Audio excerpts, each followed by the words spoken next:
See, man. Come up front, come. Bring your anointing up in front, man. Bring your anointing up in front. All right, praise God. Let me,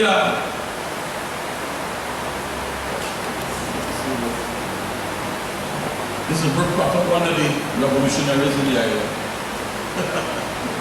All right, I talk about oneness with God. I talk about oneness with God. Now, let me go to the scripture. Go back to the previous slide. Let me bring on that. I talk about the power of union. Union is a powerful thing. The scripture will talk about unity again and again and again. But you see, one of the things I want to point out today is not just my union with you, or your union with me. That's important. But to understand union with God, and in dealing with union with God, you have to deal with separation. You have to deal with what has been causing separation. Because since the beginning of time, the number one problem has been alienation and separation. And the sense of separation. So Adam sinned in the garden. And what was his response? To go and what? Hide. Now, what was God's response?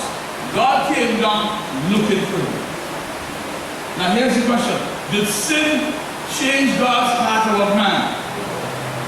No, it didn't. Now what we learn in fundamental circles is that when man sinned, God said, I get vexed.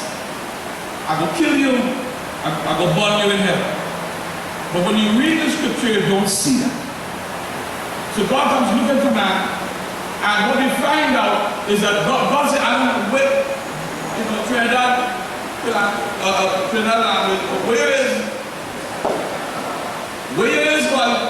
where is the sin? And Adam gone hiding, dressing in fig leaf and all kind of things. So that sin affected Adam's mind, not God's mind. Now here it is. If you play the fool and you do crazy stuff, it's going to affect your mind. Are you following? If you transgress, transgression is going to affect your mind and create a sense of alienation. It's going to hurt you. Are you understanding? But the quicker you understand that God's heart has not changed towards you, is the quicker you get restoration. So restoration sometimes is one thought away.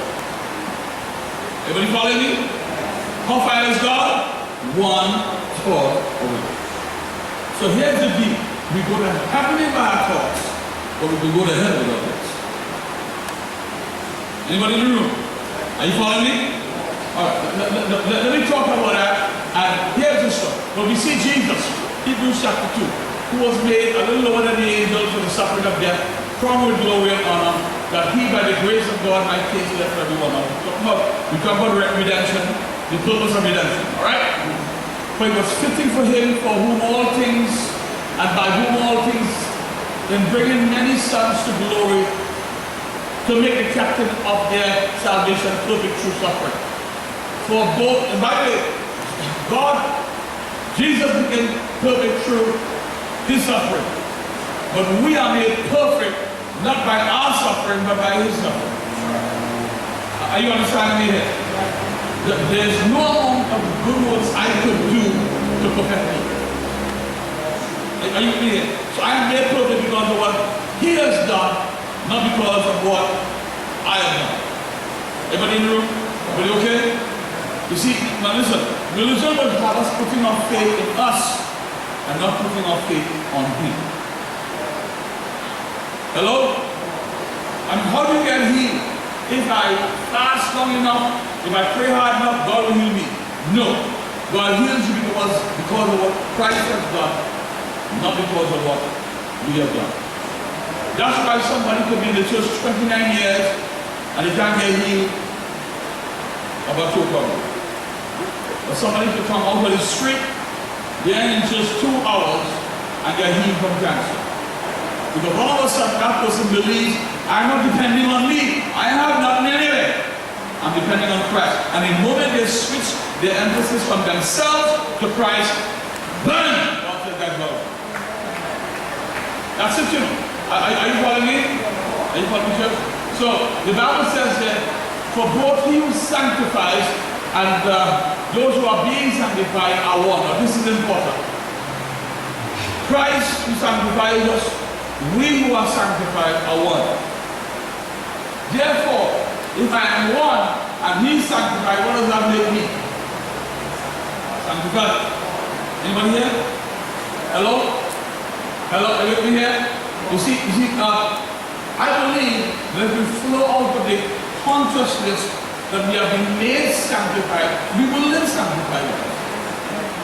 If I try to make myself sanctified, I tried that already. It didn't work, I'm telling you. I used to fast 3-4 times in a week. I used to fast until that didn't last long. You know what I'm about? I remember once in church I was growing up in my religious, the pastor and said, boy, you say you're looking so skinny, you've been looking hard, you're born, you know. So well, I've always believed in the rapture, maybe this is not. You know what I'm about? Religion afflicted us. And sanctification, because the wrong idea of sanctification. Sanctification is not what I do. Sanctification is what he has done. And I enter into his sanctification. I enter into his love. Hello? And the truth about it, you see, that's sometimes upsets religious people because it takes more faith to do that. Hello? It's easier to depend on you. But anyway, the Bible says we are made one. Say one. For which reason he is not ashamed to call them brethren. Now this, I have my notes that this is the real purpose of redemption. That's why Christ died. Now Christ died not just to take us to heaven. Christ died to make us one. To break the alienation. Everybody follow me? Now here it is. Adam was created to be one with the Father. Alright? Adam was created to be like an interface. In other words, Adam was a seamless flow between the seen and the unseen. Adam was a seamless flow between earth and heaven. Okay? God didn't have to send Adam and then one say, I want to touch that giraffe. God just touched the giraffe through Adam. You get what I'm saying there? Adam, when God wanted to name the animals, God was so seamless with Adam. You follow me? He was so seamless that God said, Adam, name it. And as Adam said giraffe, God said, that's what I had in mind. Go, that's what I had in mind. We're going to bring somebody, want to get it from me? You know? Go, you know, someone trying to tell you. So here's the story, let me tell you. When heaven moved, Adam moved.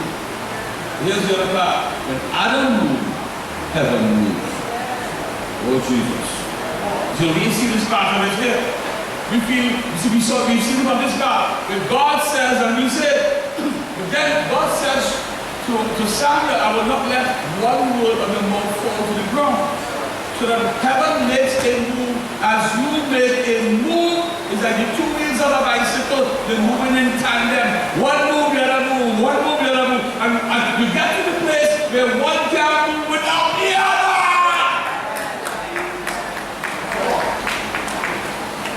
So, heaven wants to do something in the earth. And the first thing God says is, with the Father. I can't drive a one-wheel bicycle. You get the point here? The guy who on the seat gets better than a bicycle, he only knows that he enjoying the way that he's driving. He understands the mechanism and the seamlessness that's taking place here.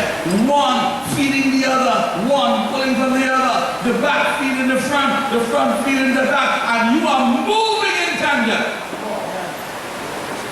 Now hear me well. I'm going to give you all. The quicker we understand that heaven wants to partner with us like this, in a place where there is no condemnation, in a place where there is no sin consciousness, in a place where only love flows in this relationship, where Father loves his sons and daughters, and the only juice that's flowing between us is love and compassion. If we understand that, we do a lot more stuff to do. Anybody getting what I'm saying? But when Adam sinned, remember he sinned, that's what he lost. That's what he lost. You know someone trying to tell you? That's what he lost. It's like he plugged his plug into the into the wall socket and the lightning come on. That's what he lost. There was a break in the wire. That was the real thing, you know. The thing about the fall was bigger than you going to hell. It was the communication, the connection, the light that was flowing was no longer there. And that is what man, and so what I did for us, it created this sense of duality inside of us. It created this sense of, you know, I know I sin, I have to do something to get back to God. I remember when I used to pray a long time, and sometimes you still hits me, you know, something stay with you. You first say I pray for an hour. But you know something? 50 minutes and an hour, you trying to get a hold of it. You're fighting demons, you're fighting yourself. You're playing gospel music to keep your mind so you won't hear Beyonce or whatever. Doing that stuff. You're doing no shit and contaminate your mind. You know? And then, oh God. Here's the deal. And after you feel you get in contact, you know when you don't get in contact, you feel the power. Shut up. I'm feeling the power for the hour. I'm feeling the anointing. That's what we used to say. I used to say, probably not you. Let me tell you about me. I'm feeling the anointing. You know what I mean? And then I tell God, bless me today. I did all of my heart just to ask the Lord, bless me and protect me today. I could have do that a long time ago. I'm trying to show you the technology of religion. And the same principle applies today. People are emphasizing their sacrifice and not the sacrifice of Jesus. I told you already, if Judas had hanged on a little longer, he would have realized the hanging of Jesus was his hanging. And perhaps he would be doing the same thing if he turned in those ways. Are you understanding? Let me go on. Here's what the Lord is talking to the Shulamite. Here's what's going on. Let me show you some oneness. Right? He says in Song of Solomon chapter 5 verse 1, I am coming to my garden, my sister, my spouse. I have gathered my myrrh and my spice. What do you mean my spice? What do you mean my garden? She's the gardener. He was coming in the garden. He said, this is my garden, my spice, my sister, my mother. What is mine? But what is mine is yours. Those carols are saying so long, okay? All is mine. There's nothing that we have that is really ours. We are his garden. So we are his garden. Now this is the intimacy. I have drunk my wine and my, what is it? If I put her, my milk and eat. And of course she says I sleep and my heart is waking. And these are states sometimes in the church here, you have a sleep, half awake. You know, the picture of death and resurrection. But then he begins to describe her that she says, my love, my dove, my undefiled. But these are the terms, the endearing terms that exist between the beloved and the beloved, between the bride and the groom. You see, she's searching for him, but he's in a garden. Right? She's searching for him, but he's in the garden. I want you to say this. He said, the Lord is in my garden. He says, my sister. Therefore, if you are my sister, both of us have the same father. All right, now I'm just dealing with alienation here. She's asleep, and her heart is awake. My mind is asleep, my spirit is awake. And that is what happens sometimes. You know, there's a dimension inside of us that needs to be awakened. What we need is, sometimes not a blessing, we need to be awakened. Hear what I'm telling you, we need to be awakened. What will awaken us is truth. Okay? He calls her my love, that means they both have the same nature. Alright? Now so we say we have the same nature. So we have the same nature. My dove, they both have the same spirit. So we have the same spirit. My undefiled, they are both sanctified. Now, for some of us who go through stuff, it might be hard for us to reconcile the fact that we have this nature, but we do. Hello? You've got to go beyond your mind. I don't care what's going on with you. I don't care what kind of you're going through, you still have his nature. Huh? You know what I'm talking about? You know, fire is hot regardless of whether it is cold. Huh? If you go in a cold country like how it was frozen in the States the other day, I know fire will still be hot. Does the fire become cold because the place cold?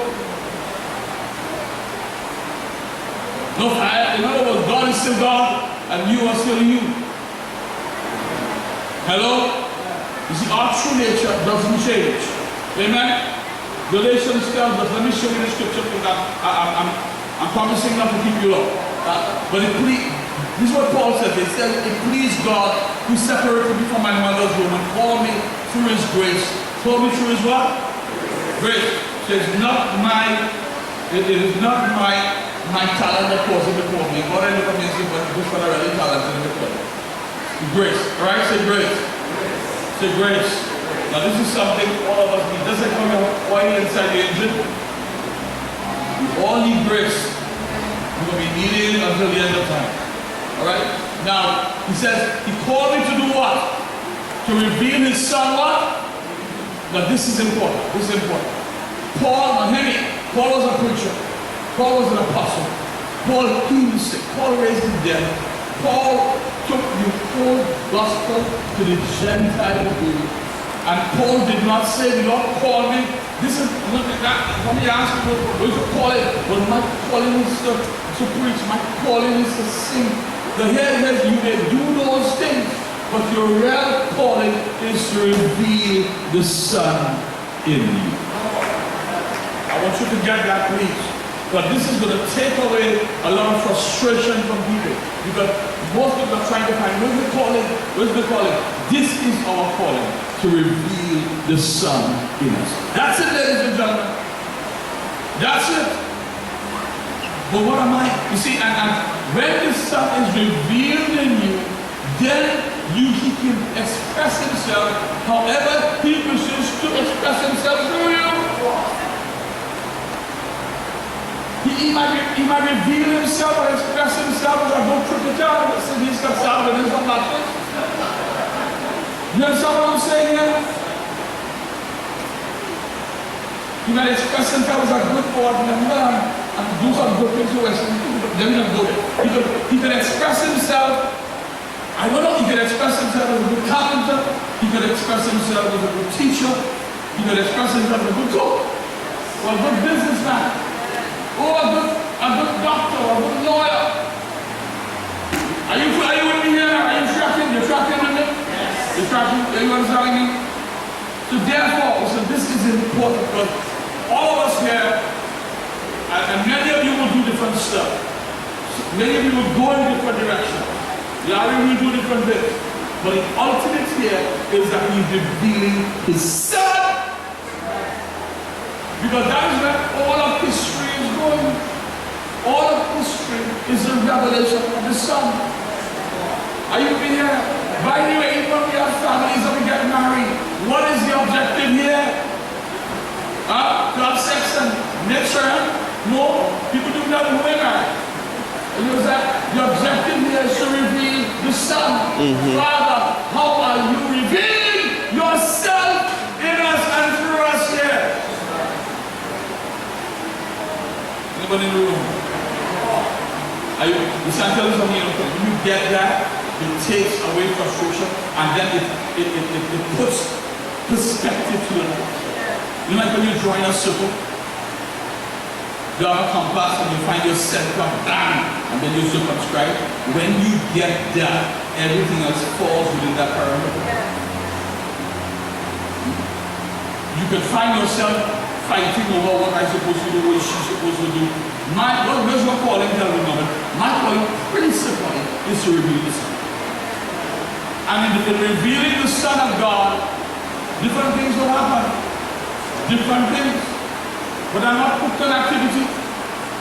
I'm not hooked on whether I'm a pastor, teacher, I'm not hooked on it. I'm hooked on the Son. And so I want everybody here to say after me, say me, my principal goal, my calling is to reveal the Son. And here's the next part. If you want to reveal, it means something is not outside of us, He is inside of us, Walter Reed. Are you with me, friends? Forget your issues right now. We talk son. We talk son. Alright? History, that's why the last book of the Bible is the book of what? Revelation. That's God's last letter. Because before He left the scene, so to speak, He said, I want you to understand, all of human history is about the revelation of the Son. That's it. And when the Son is revealed, it culminates everything. Now, that will kind of burst our bubble because we want, you see, there was a time in the church, forgive me, we all of us used to talk about purpose and where's my purpose and my purpose is to do this and my... Now, I have no doubt that God has a purpose for our life, but the principal purpose is a man, not an action. All right, let me move on. You see, reveal the Son in me. Then He says that I may preach. Because I can't preach until the Son is revealed. So what am I preaching? You see, to the Gentiles. You see, Job says here, Job says in Job 6:13, is my help not within me? And is success driven from me? The Amplified says, is it not that I have no help in myself? Say something inside of me. Hello? He says here, and that wisdom is quite driven from me. In other words, I'm here to tell you that there's something inside of me. There's something we call wisdom. And that wisdom is what brings you your success. Are you following me? You see, now, even when the preacher prays for you, all we're doing is uncovering what you have inside. Amen? All of us came prepackaged. To every problem, we have solutions already. We have solutions. We came with solutions. The problem is that we're not seeing it. We're not discerning it. Are you reading? Now the thing about what we're gathering is that we have to uncover each other. We have to reveal each other. And so reveal the Son. Amen? Now, the Bible talks about Elizabeth. I'm just trying to bring this different examples to you. Okay? Remember Mary meets Elizabeth? When Mary gets pregnant, she finds out Elizabeth is pregnant. So she goes up into the hill country of Judea to meet Elizabeth. And the Bible says here, when she met her, when she heard the greeting of Mary, the babe leapt in her womb. And Elizabeth was filled with the Holy Spirit. And Elizabeth was an old woman. Some theologians believe that it's possible that the baby may have been not moving. The baby may have been dead. But all of a sudden now she meets someone of like mentality. People who are pregnant, who's hang out with people who are pregnant. Now, that's why the Lord made John the Baptist dumb. He couldn't handle a pregnancy. Can I talk to you? John the Baptist would have looked at Elizabeth and said, I know baby, that's a tumor. Something wrong with you there. Not everybody is ready for God to impregnate them with a new of God. Not everybody is ready for that. And sometimes God has to say, be quiet until I do this thing. It's serious, but it's happening. Okay? The worst thing you can do in Jerusalem is this what God is doing. Now pregnant people do crazy things. Pregnant people is what we eat gravel and cement and what we get watermelon in the middle of the night and what else that? What else? I saw you have on fire, you. And different things. You know? You want the whole bed for themselves, you want half of the bed, you want to around them, they don't want to around them. It's cold and hot. Pregnancy does something. Amen? So sometimes when you see some